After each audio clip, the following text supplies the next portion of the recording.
Hello, welcome to um, Libra Philippines. So, reading po ito for Libra, Sun, Moon, Rising, Venus, and Jupiter Libra.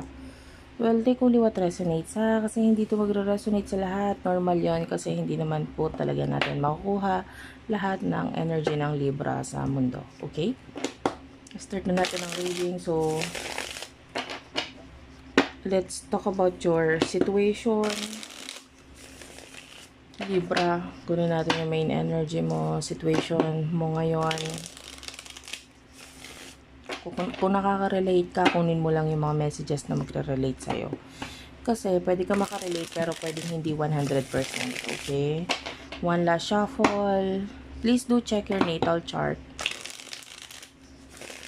Okay. Thank you, Spirit Guides, Angel Guides. Let's start your reading. For the sign of Libra. You do have your divine masculine access granted. Interview. I can see something na pwedeng itago or hindi sabihin agad-agad.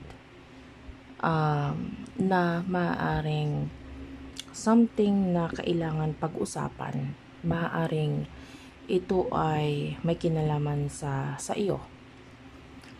And but we do have your gossip. This is about people na nakakita tayo ng connection, communication with these people. So, kailangan na hindi ito ikahiya. Okay?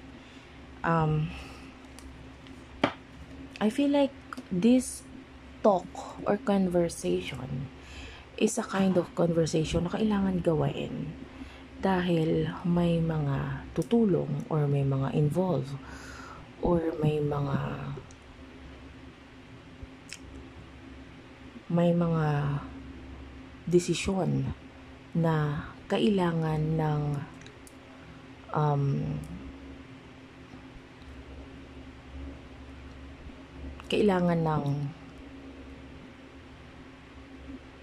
opinion ng bawat isa. So,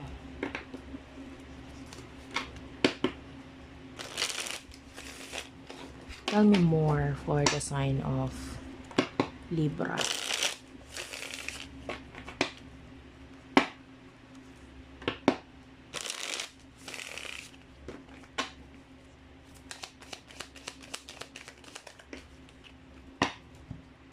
You do have here the 10 of Cups and the 4 of Wands.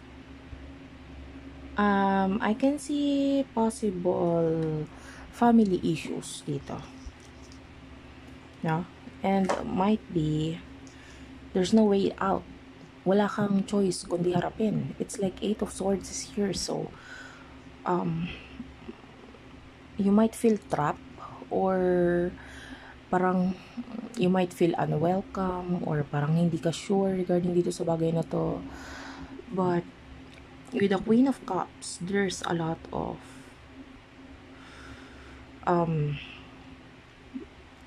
bagay na parang you need to be honest about this. Kailangan mo harapin, kailangan mo maging totoo. No? And you do have here the the Emperor in reverse. And the Emperor in reverse is like you na parang may mga issues. Pwede may kinalaman sa children or issues regarding power. I don't know, but for what I can see here, it's something na parang kailangan mong there's poor communication here, but you have to be more open. Hindi ka man magaling or maganda sa pakikipag-communicate, but kailangan mo lang maging optimistic pagdating dito. So, what is the message here pagdating sa love for Libras?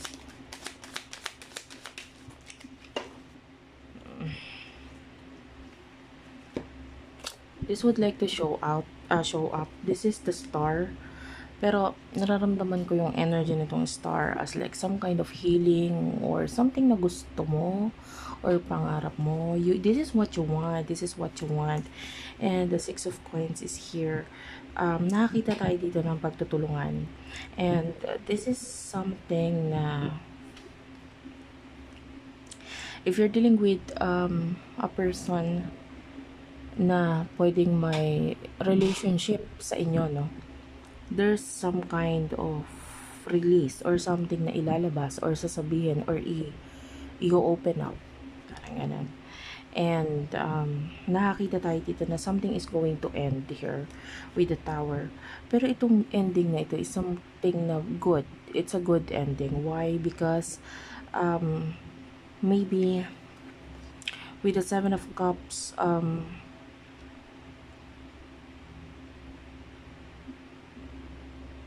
it's an ending kasi na parang may bagay na hindi ka kayang iwasan. Kailangan mo talagang harapin.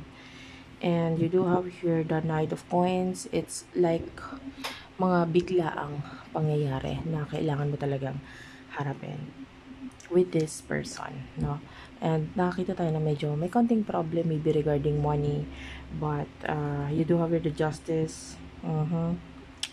And may mga bagay na pwedeng kailangan mong maging accountable or ikaw yung dapat humarap dito sa problema or kung ano man ito. Anyway, pagdating, if you're single, nakakita tayo ng healing. So maybe yung iba sa inyo recently lang naging single. But you need to let go. You need to release of the past. You need to release itong mga taong hindi naging nakatulong para sa'yo. And naging problema man sa'yo ng mga nakaraan. But it's kind of a problem na parang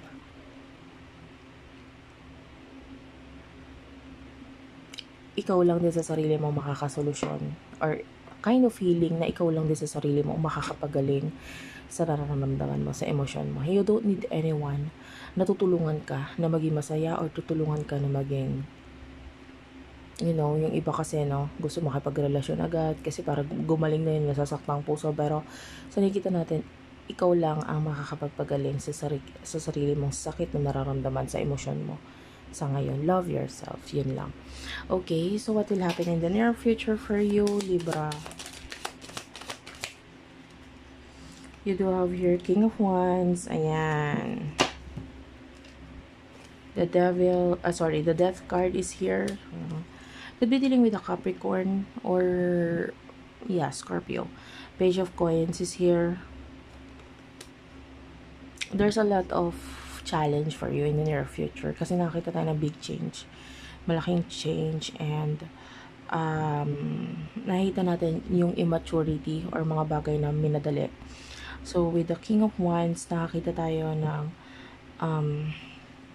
the Tower moment is in reverse at the bottom of the deck. So, nakakita tayo dito ng change pero maaaring katakutan mo ito. Maaaring hindi ka maging handa. Maaaring may mga bagay kang iiwasan. But, kailangan mo talaga itong harapin because there's a lot of possibility na pwedeng dumating para sa'yo. You have to be responsible in the near future. And nakita natin with the Five of Coins.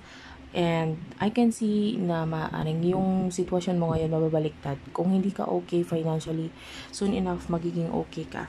Makaka-recover ka din, especially financially.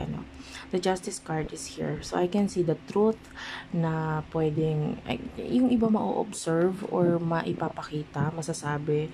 The Page of Cups is here. It's like, it would lead into a lot of happiness. A lot of, parang makulay na future for you. Especially, you do have your judgment. So, some kind of awakening. May nakikita tayo mga bagay na mawawala sa'yo, pero may mga bagong dadating. Ayun. So, it's a beautiful new beginning for you in the near future. So, embrace it. So, thank you for watching, guys. I love you all, and bye-bye.